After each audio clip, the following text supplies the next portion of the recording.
South juice எல்லாருக்கும் வணக்கம். So IPL review தான் நம்ம பார்த்துட்டு இருக்கோம். ஸோ தொடர்ந்து வந்து நிறைய மேட்சஸ் பத்தி நம்ம பேசிட்டு இருந்தோம். நேத்து நடந்த மேட்ச் தான் Sunrisers Hyderabad versus Lucknow Super Giants. So வந்து தெரியும் சன்ரைசர்ஸ் ஹைதராபாத் ஆல்ரெடி வந்து பக்கா ஃபார்ம்ல இருக்காங்க. டாப் ஸ்கோரிங் கேம்ஸ்லாம் வந்து ஆடிட்டு இருப்பாங்க. ஸோ நேத்தும் பார்த்தீங்கன்னா ஒரு ஹை ஸ்கோரிங் மேட்சா இருக்கும் அப்படின்னு நம்புறப்போ நேத்து கொஞ்சம் வந்து சறுக்கிட்டாங்க அப்படின்னு சொல்ல முடியும். ஸோ டிராவிஸ் ஹெட் வந்து எடுத்தோடனே ஒரு 47 ரன்ஸ் அடிச்சிட்டாரு. அதுக்கப்புறமா வந்து அபிஷேக் சர்மா ஃபர்ஸ்ட் அவுட் ஆயிட்டாரு. அதுக்கப்புறம் இஷான் கிஷன் வந்து பார்த்தீங்கன்னா போன மேட்ச் சென்சுரி அடிச்சதுக்கப்புறம் அதே ஃபார்ம் மெயின்டைன் பண்ணுவார் அப்படின்னு நினைக்கிறப்போ நேற்று வந்து டக் அவுட் ஆயிட்டாரு. ஸோ இது மாதிரி தான் போயிட்டு இருந்துச்சு. பட் அதுக்கப்புறம் பின்னாடி வந்த பிளேயர்ஸ்லாம் ஆளுக்கு ஒரு 30 ரன் அடிச்சனால ஒரு தட்டி தேத்தி அவங்க வந்து 190 கொண்டு வந்துட்டாங்க. ஸோ அப்படி இருந்துமே 190 கொண்டு வந்துட்டாங்க. சப்போஸ் யாராவது ஒரு பிளேயர் கொஞ்சம் வித்ஸ்டாண்ட் பண்ணியிருந்தாங்கன்னா ஐ திங்க் 250 மேலே போயிருக்கும் நேற்றும்.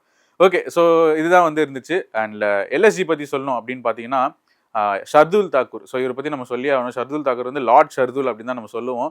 அவர்கிட்ட வந்து நிறைய விஷயங்கள் கொஞ்சம் மைனஸ் இருந்தாலும் ப்ளஸ்ஸான விஷயம் என்னன்னு பார்த்தீங்கன்னா முக்கியமான சிச்சுவேஷன் அப்போ வந்து விக்கெட் எடுத்துருவார். அதனால தான் எப்பவுமே வந்து தோனி வந்து ஒரு ட்ரெஸ் பண்ணுவார். அவர் நிறைய வைட் போடுவார், என்னெல்லாம் பண்ணுவார், நிறைய எக்ஸ்ட்ராஸ் கொடுப்பாரு, சிக்ஸ் அடிப்பாங்க. பட் ஆனாலும் விக்கெட் தேவை அப்படின்றப்போ வந்து விக்கெட் எடுத்துருவார். அண்ட் தொடர்ந்து பார்த்தீங்கன்னா அவர்கிட்ட ஒரு ஸ்பெஷல் விஷயம் என்ன நோட் பண்ணதில்லை அப்படின்னு பார்த்தீங்கன்னா ஒரே ஓவரில் பார்த்தீங்கன்னா 2 விக்கெட் எடுப்பாராம். ஸோ 2021 ஃபைனலில் கேகேஆர் வந்து பார்த்தீங்கன்னா பயங்கரமாக அடிச்சு ஒரு கட்டத்தில் பார்த்தீங்கன்னா அவங்க வின்னிங் ஸ்டேஜுக்கு போயிட்டு இருக்கும்போது பார்த்தீங்கன்னா வெங்கடேஷ் ஐயரோட விக்கெட்டும் நிதிஷ் ராணாவோட விக்கெட்டும் ஒரே ஓவரில் வந்து ஷர்துல் எடுத்துருப்பாரு. அதுதான் வந்து பார்த்தீங்கன்னா மேட்சே வந்து டேர்ன் பண்ணியிருக்கும். ஸோ அப்படிப்பட்ட ஒரு பிளேயரை வந்து இந்த ஐபிஎல்ல வந்து அன்சோல்டாக போனது வந்து ரொம்ப ஷாக்கிங்காக இருந்துச்சு எல்லாருக்குமே. ஏன்னா சிஎஸ்கே மாதிரி ஒரு பெரிய டீமுக்கு ஆடின பிளேயர் வந்து அன்சோல்டாக போகிறது வந்து எவ்வளோ பெரிய ஷாக்கிங்கான விஷயம். ஸோ அந்த பிளேயர் வந்து பார்த்தீங்கன்னா அன்சோல்டாக போனதுக்கு அப்புறமா திருப்பி இந்த லக்னோ சூப்பர் ஜெயின்ஸில் ஒரு பிளேயர் வந்து இன்ஜரியால் ஆட முடியாத காரணத்தினால ஜஹீர் கான் கோச் வந்து என்ன பண்ணியிருக்காருன்னா ஷர்துல்ல வந்து அந்த ஆஃபர் பண்ணியிருக்காரு, நீங்கள் வந்து ஆடணுன்ற மாதிரி. அண்ட் அதாவது கிடைச்ச சான்ஸை வந்து நான் திருப்பி ப்ரூவ் பண்ணுறேன் நான் யார் அப்படின்னு சொல்லி நம்ம எல்லாரும் வாய்வாத்தில் சொல்லிடலாம். பட் அதுக்கு பெஸ்ட் எக்ஸாம்பிள் யார் பார்த்தீங்கன்னா ஷர்துல் தாக்கூர் தான். ஸோ இது வந்து ஒரு கம்பேக் இல்லை, ஒரு ரிடெம்ஷன் ஆஃப் ஷர்துல் தாக்கூர் அப்படின்னு சொல்ல முடியும். நேற்று மேட்ச்சில் கிட்டத்தட்ட 4 விக்கெட்டுங்க. அண்ட் ஃபர்ஸ்ட் ஓவர்லேயே பார்த்தீங்கன்னா 2 விக்கெட் எடுத்திருந்தாரு.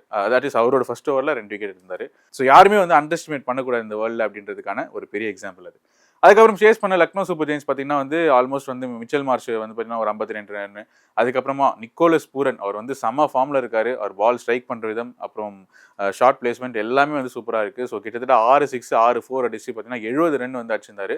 ஒரு அன்லக்கி எல்பிடபிள்யூ வந்து ஒரு டிஸ்மிஸல் ஆயிட்டாரு. ஸோ ஆனாலும் இவங்க வந்து தட்டி தேத்தி அதுக்கப்புறமா பார்த்தீங்கன்னா நம்ம கேப்டன் ரிஷப் பந்த் வந்து 15 ரன்ஸ் அடிச்சிருந்தாரு. அவர் வந்து கொஞ்சம் ஃபர்ஸ்ட்லாம் 6 அடிச்சாலும் அதுக்கப்புறமா கொஞ்சம் அவுட் ஆயிட்டாரு. ஸோ ரிஷப் பண்ட்டுக்கு வந்து பார்த்தீங்கன்னா பயங்கர கேப்டன்சி ப்ரெஷர் தெரியுது, ஆன் ஃபீல்டரும் தெரியுது. அதுக்கப்புறமா இன்னொன்று அந்த 27 க்ரோஸ் கொடுத்து எத்தனால நான் இன்னும் ஆடணும் அப்படின்ற ஒரு ப்ரெஷரும் இருக்குது. இன்னொன்று ப்ரெஷர் வந்து கோயங்கா அவரோட ஓனர் வந்து பார்த்தீங்கன்னா எப்போவுமே மேட்ச் முடிச்சு வந்து பேசுவாங்க. ஸோ அவர் மேலே ஒரு பெரிய ஹேட்ரட் இருக்குது. ஸோ அதனால் வந்து அந்த ப்ரெஷரும் இருக்கா அப்படின்றது தான் ஒரு பெரிய கேள்விக்குறி. ஸோ எஸ், ஸோ நேற்று வந்து லக்னோ சூப்பர் ஜெயின்ஸ் ஜெயிச்சிட்டாங்க. பட் இருந்தாலும் சன்ரைசர்ஸ் ஹைதராபாத் வந்து பார்த்தீங்கன்னா பெருசாக அது வந்து ஒரு எடுத்துக்க மாட்டாங்க. அப்படின்னா அவங்களுக்கு வந்து ஒரு ஆல்ரெடி ஸ்ட்ராங் டீமாக தான் இருக்குது. ஒரு 1 லாஸ் வந்து அவங்களுக்கு பெரிய டிஃப்ரென்ஸ் ஆக்கிடாது. நிறைய மேட்சஸ் வின் பண்ணுறதுக்கு இருக்குது. ஸோ தொடர்ந்து பார்க்கலாம் இது எப்படி நடக்குதுன்னு. CSK vs RCB. ஸோ ஒரு பெரிய ரைவல்ரி இது. மும்பை சிஎஸ்கே எப்படியோ அதே மாதிரி சிஎஸ்கே vs ஆர்சிபி வந்து பார்த்தீங்கன்னா பெரிய ஒரு ரைவல்ரி மேட்ச் தான். அண்ட் உங்களுக்கே தெரியும் லாஸ்ட் இயர் May 18 வந்துட்டு அந்த பிளே ஆஃப்குள்ளே போகிறதுக்கு பார்த்தீங்கன்னா இவங்களை நம்ம ஜெயிக்கணும். பட் ஆனால் இவங்க வந்து நம்மளுக்கு தோக்கடிச்சிட்டாங்க. அதனால பார்த்தீங்கன்னா பெங்களூரில் வந்து சிஎஸ்கே ஃபேன்ஸ்லாம் வந்து பயங்கரமாக போட்டு புலி பண்ணாங்க. ஃபேன் அதுக்கப்புறம் வந்து இந்த கிரேஸ்லாம் வந்து மேட்சோட இருந்துக்கணும். வெளியில் வந்துட்டா பப்ளிக் நார்மல் பீப்புள் தான் அப்படி தான் இருக்கணும். பட் ஆனால் சிஎஸ்கே ஃபேன்ஸ்க்கு அந்த அறிவு இருக்குது. பட் ஆனால் ஆர்சிபி ஃபேன்ஸ்க்கு வந்து பார்த்தீங்கன்னா இன்னும் கொஞ்சம் ஒரு 1 ஸ்டெப் எக்ஸ்ட்ரா போய் பார்த்தீங்கன்னா வன்மத்தெல்லாம் கொட்டுவாங்க. ஸோ இந்த வாட்டி என்ன ஆயிருக்கு அப்படின்னு பார்த்தீங்கன்னா ஃபேன்ஸை தாண்டி இந்த டீம் மேனேஜ்மெண்ட்டே என்ன பண்ணியிருக்காங்கன்னா சில வீடியோஸ் சில ரீல்ஸ்லாம் வந்து பிளேயர்ஸை வச்சு அந்த மாதிரி பண்ணியிருக்காங்க.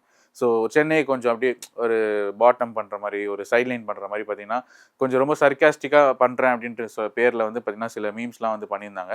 ஸோ அதெல்லாம் பார்த்தீங்கன்னா ரொம்ப அன்ஹெல்தியாக இருக்குது. ஏன் அப்படின்னா இது ஒரு ஐபிஎல், இது வந்து ஃபேன்ஸ்க்கு ஒரு பெரிய கிரேஸாக இருக்கலாம், ரைவல்ரியாக இருக்கலாம். பட் ஆனால் பிளேயர்ஸ்க்கு பொறுத்த வரைக்கும் இது வந்து ஒரு நார்மலான ஒரு பிரதர்ஹுட் கேம் தான். ஏன்னா நாளைக்கு வந்து இப்போ இதுலேருந்து யாரெல்லாம் இந்தியன் டீமில் ஆட போகிறாங்களோ தெரியல. ஸோ எப்போவுமே வந்து அவங்க ஃபேஸ் பண்ணி தான் ஆகணும். ஸோ அந்த மாதிரி ஒரு டீம் மேனேஜ்மெண்ட்டே இது பண்ணும்போது கொஞ்சம் ரொம்ப தவறாக தெரியுது. ஸோ இதை வந்து அவாய்ட் பண்ணிக்கலாம்.